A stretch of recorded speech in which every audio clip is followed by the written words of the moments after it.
මම දැන් ඔබට කියන්න යන්නේ සෝල් ලෑන්ඩ් 2 147 වෙනි කොටස ගැනයි. ටෑන් මුටොන් කියන්කුන් ක්‍රියේෂන් පිල් එක පරිභෝජනය කර කෙලින්ම ඩ්‍රැගන් බටර්ෆ්ලයි ඩෝලෝ දක්වා උසස් වූ අතර ඇයගේ නවවන ආත්ම කුසලතාව වන පොසයිඩන් ඩිසෙන්ස් ලබා දක්තාය. හුවෝ යුහාවෝ 89 වෙනි මට්ටමට ළඟා වූ අතර එල්ඩ ෂුවාන් 99 වෙනි මට්ටමේ අල්ටිමේට් ඩෝලෝව දක්වා උසස් විය. යුහාවෝ දුර්ලභ ස්වර්ගීය නිදන් 40කට වඩා භාවිතා කරමින් පෙති පිරිපහදු කිරීමට මාස 4ක් ගත කළ අතර අවසානයේ අමරණීය මට්ටමේ පෙති 7ක් කියන්කුන් ක්‍රියේෂන් පිල්ස් නිපද විය. පෙත්තේ ඖෂධීය බලපෑම අතිශයින්ම ප්‍රචණ්ඩ වේ. තනි පුද්ගලයෙකු ඒ තනියම පරිභෝජනය කළහොත් එය දරාගත නොවැති වනුයට යුහාවෝ විසඳුමක් ඉදිරිපත් කළේය. ඔහු පෙත්ත ජලයේදී කර ටෑන්ක් පාර්ශවයේ සමාජිකයන් අතර බෙදා දුන්නේය. එය පානය කිරීමෙන් පසු දෙවන ඖෂධීය බලය ක්ෂණිකව ඔවුන්ගේ මුළු සිරුර පුරා පැතිරී ගියේය. සෑමදෙනාම එම ශක්තිය අවශෝෂණය කර ගැනීම සඳහා වහාම වාඩි වූහ. ඔවුන්ගේ ඒකගත වගා ක්‍රමයට විශ්වාස තබමින් හුවෝ යුහාවෝ සහ ටෑන්ක් බුටොන් ඔවුන්ගේ සිරුර තුළ ඇති ඖෂධීය බලය පහසුවෙන් ස්ථීර කරගත්හ. පැය 4න් පංගුවක් ඇතුළත ඔවුන්ගේ ආත්ම බලය අනුපිළිවෙලින් මට්ටම් 2කින් ඉහළ ගියේය. කෙසේ වෙතත් දුර්ලභ වගා මට්ටම් ඇති සමාජිකයන්ට ඖෂධීය බලයේ බලපෑම දරාගත නොහැකි බව ඔවුන් ඉක්මනින් සොයාගත්හ. ඔවුන්ගේ සිරුර සීමාවට පැමිණෙන්නම තිබුණේ. ඔවුන් දෙදෙනා වහාම එක් වී ඔවුන්ගේ ඒකගත ආත්ම බලය භාවිතා කර එක් පුද්ගලයාව ස්ථීර කළහ. අනෙක් අයට දරාගත නොහැකි වූ අතිරික්ත ශක්තිය අවශෝෂණය කර ගැනීමෙන් අතරම ඔවුන්ගේම වගා මට්ටම තවත් මට්ටමකින් ඉහළ නැන්වීමට ඉඩ ලබා ගත්තේය. ඒ අතරම වාතයේ තිබූ පෙත්තේ සුවඳ පමණක් ටෑන්ක් යාගේ දේහය වැඩි දියුණු කර ඇති අතර ඇයගේ ජීව බලය අහිමි වීම මන්දගාමී කර ඇති බව හුවෝ යුහාවෝ නිරීක්ෂණය කළේය. පෙත්ත දියකර ක්‍රමයෙන් ඇයට ලබා දුන්න තාක්කල් ඇයගේ තත්ත්වය සම්පූර්ණයෙන්ම ස්ථීර කරගත හැකිය.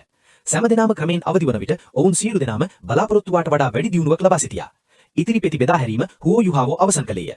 එකක් ශ්‍රීක් ඇකඩමියේ සීගොට් පැවිලියන් වෙත එල්ඩ ෂුවාන්ට අල්ටිමේට් ඩෝලෝව මට්ටමට යාමට උපකාර කිරීම සඳහා යවන්නේ නැත්තේය. එකක් ටෑන්ක් යා වෙනුවෙන් වෙන් කරන්නේය. ඉතිරි 4 සෑම මාස 3කටම එක්වෙන යවන්නේය උපරිම ප්‍රතිලාභ ලබා ගැනීමටත් වගාව ස්ථීර කිරීමටත් කාලය ලබා දීම සඳහා. ටෑන්ක් පාර්ශවයේ නායකයා වන බේබේ එම පෙත්ත ලබා දිය යුතු බව එය ඉන්දිකයික දානයක් නොවන ටෑන්ක් පාර්ශවයේ සාමූහික තෑගක් නිසාමයි බව ඔහු යෝජනා කළ. බේබේ ඔහුගේ අභිප්‍රාය වහාම තේරුම් ගත්තා. ඉන්පසු හුවෝ යුහාවෝ ඔහුට දැනුවත් කළේය තම ආත්ම මෙවලුම් හැඳෑවීමට යොමු වන බවත් සහ වසා දෙමුණු දොර පිටපස වගා කටයුතු කිරීම පටන් ගන්න බවත්. ඔහුට තවදුරටත් පාර්ශවයේ කටයුතු කළ හැකි නොවිය. බේබේ ඔහුගේ තීරණයට පූර්ණ සහයෝගය ලබා දුන්නේ. ටෑන්ක් පාර්ශවය කියන්කුන් ක්‍රියේෂන් පිල් සම්බන්ධයෙන් දැඩි රහස්‍යභාවයක් පවත්වා ගත්තේ. ඒ සැබෑ බලය දැනගෙන සිටියේ මූලික සමාජිකයන් පමණයි. ශ්‍රීක් ඇකඩමියේ සීගොට් පැවිලියන් වෙත යවන පෙත්ත නිසා එල්ඩ ෂුවාන්, යාන් ෂාओෂේ සහ සියන් ලිනර්ද වසා දෙමුණු දොර පිටපස වගා කටයුතුට පිවිසිය. හුවෝ යුහාවෝ සහ ටෑන්ක් බුටොන්ද අර්ධ හුදකලා වගාවකට පිවිසිය.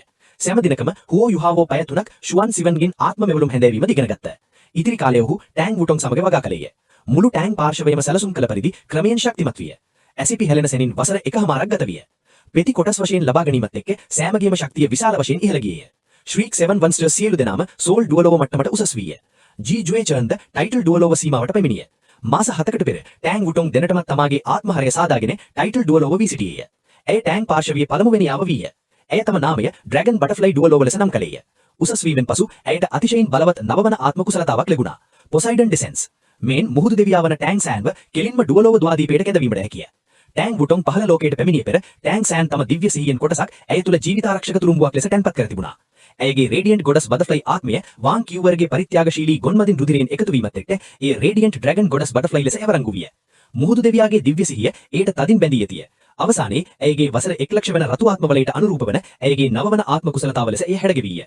ඒ ක්‍රියාත්මක වන විට ඒ ටෑන්ක් සෑන්ගේ දිව්‍ය සිහියේ සම්පූර්ණ රූපයක් සහ සීගොට් ත්‍රිශූලයේ ඡායාවක්ද කැඳවිය. එය මුහුදු දෙවියාගේ පූර්ණ අධිකාරියම දරන්නේය. 99 වෙනි මට්ටමේ අල්ටිමේට් ඩුවලෝව කෙනෙකුට හෝ වසර 1 ලක්ෂ ගාණක් පැරණි ඉහළ පැන්තියාගේ ආත්මසතෙකුට වුණත් ඒ ඉදිරියේ ප්‍රතිරෝධය කිරීමේ සෑම හැකියාවක්ම අහිමි විය. තිරිසනාතම මොහොතකදී ටෑන්ක් ඩුටොන් සහ හුවෝ යුහාවෝ වසර 7 ලක්ෂ වෙන සී ප්‍රින්සස් සොයාගෙන යන විට ඇයගේ නළලයින් රන් පැහැ විහිදාය සහ ඇයගේ නවවන ආත්ම කුසලතාව පොසයිඩන් ඩිසෙන්ස් ඉබේම ක්‍රියාත්මක විය. නිල් රන් පැහැ සාගරයේ මීටර් 1000ක් ගාණක් පුරා පැතිරී ගියේය. ත්‍රිශූලයේ අතේ තිබින් ටෑන්ක් සෑන්ගේ රූපය පැහැදා විය. ඒ බහිරික දිව්‍ය පීඩනය මුළු අයිස් සාගරයම නිශ්ශබ්ද කළේය. සී ප්‍රින්සස් වහාම මුහුදු දෙවියාගේ ශ්‍රේෂ්ඨ ශක්තිය හඳුනාගෙන පූර්ණ ගෞරවයෙන් යටත් විය. වසර 7 ලක්ෂ වෙන ආත්මසතෙකු වුණත් ඔහුට විරුද්ධ වීමට දියාගත නොවිය. ටෑන්ක් වුටොන් ටයිටල් ඩුවලෝව විය පසු හුවෝ යුහාවෝට විශාල පීඩනයක් දැනුනේ. ඔහුගේ ආත්ම බලය 89 වෙනි මට්ටමේ සිරා වී තිබුණේ. දෙවනි ආත්මහරයක් සාදා ගැනීමේ බාධකයේ බිඳ හැරීමට ඔහුට නොහැකි විය. දිවා රාගී වැහැසුණත් ඔහුට ඉදිරියට යාම නොහැකි විය. ටෑන්ක් වුටොන් ඔහුගේ අසේ සිටියද්ද ඔහුට දැඩි කලකිරීමක් දැනුනේ. ඒ මොහොතේ දැන් 8 වෙනි ශ්‍රේණියේ ආත්ම ඉංජිනේරුවෙකු වන හේ කයිටෝ පැමිණිය. එල්ඩ ෂුවාන් ඇතුළු පිරිස වසර 1කමාරකට පසු වගා කටයුතුවෙන් පිටස් වී සිටියා. ඇකඩමිය හුවෝ යුහාවෝට කැඳවිය. කලින් තෑග කළ කියන්කුන් ක්‍රියේෂන් පිල් එක එම තිදෙනාම ඔවුන්ගේ උපරිම දියුණුව සඳහා ලබාගෙන තිබුණේ. එල්ඩ ෂුවාන් සාර්ථකව අල්ටිමේට් ඩුවලෝව දක්වා උසස් වූ ඇතියි හුවෝ යුහාවෝ උත්සුකයෙන් බලාපොරොත්තු වුණේ.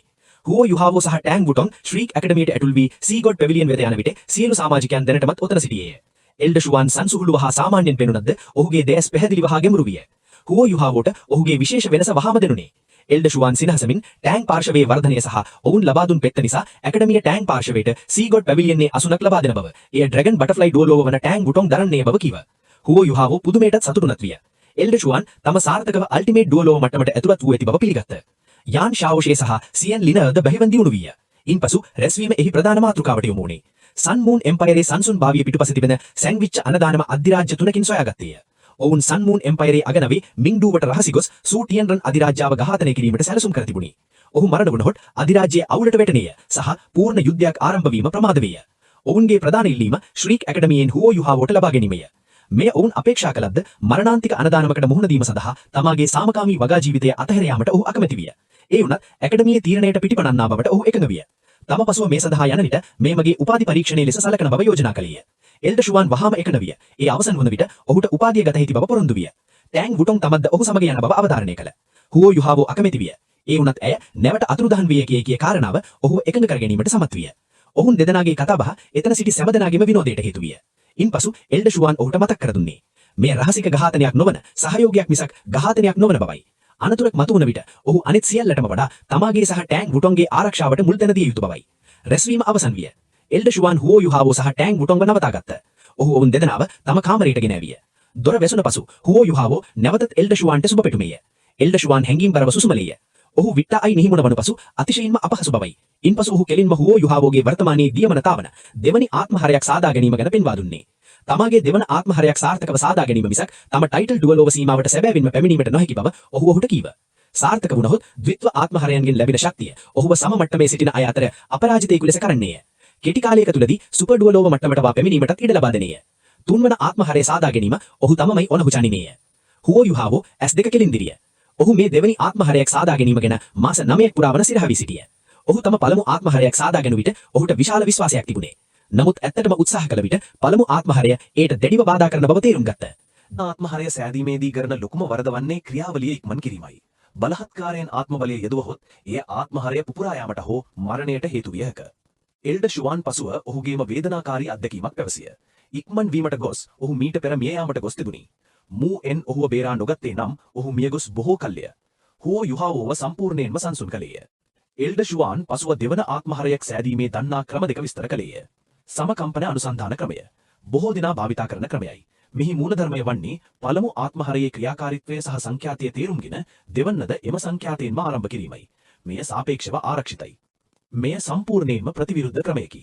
ආරම්භයේ සිටම දෙවන ආත්මහරය පළමු එකට සම්පූර්ණයෙන්ම ප්‍රතිවිරුද්ධ දිශාවට සහ සංඛ්‍යාතයට ක්‍රියා කළ යුතුය. පළමු ආත්මහරයේ සම්පූර්ණ බලපෑම යටතේ ස්වාධීන සංසරණ පද්ධතියක් බලහත්කාරයෙන් නිර්මාණය කළ යුතුය. අනතුර දහස් ගුණයකින් වැඩිය. සුළු අසමතුලිතතාවයක් පවා ක්ෂණික මරණයට හේතු වේ. කෙසේ වෙතත් සාර්ථක වුහොත් මෙයින් ලැබෙන සමබර ද්විත්ව ආත්මහරයන් අතිශයින්ම බලවත් වේ. හුවෝ යුහාවෝට සිතුවිල්ලක් ආවිය. මෘගදෙවියා වන DTN මෙම ක්‍රමය භාවිතා කරන්නේ දැයි ඔහු වහාම ඇසිය. එල්ඩර් ෂුවාන් එය තහවුරු කළේය. DTN යනු මෙම ක්‍රමය සාර්ථකව නිම කළ බව දන්නා එකම ජීවියයි. ඔහු මහද්වීපයේ ශක්තිමත්මයා ලෙස සැලකෙන්නේ එබැවිනි. කෙසේ වෙතත් එල්ඩර් ෂුවාන් ඔහුට දැඩි ලෙස අනතුරු ඇඟවිය. කිසි විටකත් මෙම ක්‍රමය අත්හදා බලන්න එපා. මිනිස් සිරුරකට එය දරාගත නොහැක. එය සියදිවි නසා ගැනීමක් හා සමානයි.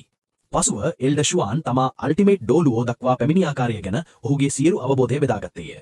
හුවෝ යුහාවෝ නැවතවරක් දෙවන ආත්මහරය සෑදීමට උත්සාහ කරන විට ඔහු පෞද්ගලිකව ආරක්ෂාව ලබා දෙන බව පැවසිය.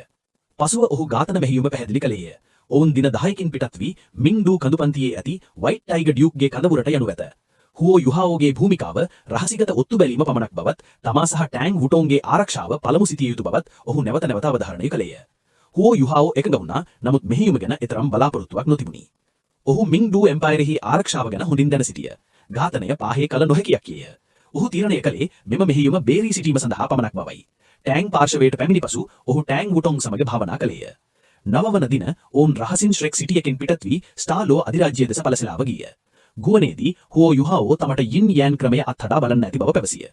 ටෑන්ක් වුටොන් කලබල වී ඔහුව නවත්වන්නට උත්සාහ කළාය. නමුත් ඔහු පැවසිය DTNට සමාන වීමට ඇති එකම ක්‍රමය මෙයයි බව.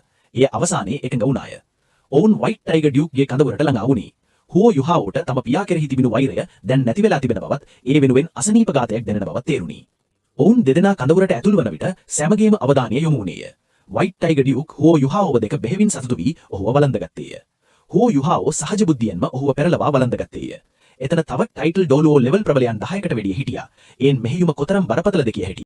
ඉතින් යාළුවනේ සෝල්ලෑන්ඩ් දෙකේ 147 වෙනි කොටස අවසන් වෙන්නේ මෙන්න මේ විදිහටයි. හුවෝ යූ හව් සහ ඔහුගේ පියාවන වයිට් ටයිගර් ඩියුගේ මේ හැඟීම් බර හමුවීම ගැන ඔයාලට මොකද හිතෙන්නේ?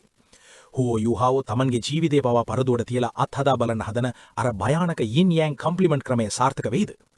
ඊළඟ කොටසින් ඔවුන් සන්මූන් නදි රාජ්‍යයට රහසින් ඇතුළු වෙන්නේ කොහොමද කියලා අපි බලමු. වීඩියෝ එකට කැමති නම් දැන්ම ලයික් කරන්න. ඔයාලගේ අදහස් කමෙන්ට් එකකින් දාන්න. සෝල්ලෑන්ඩ් කතාවේ ඉදිරි කොටස් සිංහලෙන්ම බලන්න අපේ channel එක subscribe කරලා bell icon එකත් click කරලා තියාගන්න. නැවතත් 148 වෙනි කොටසින් ඉක්මන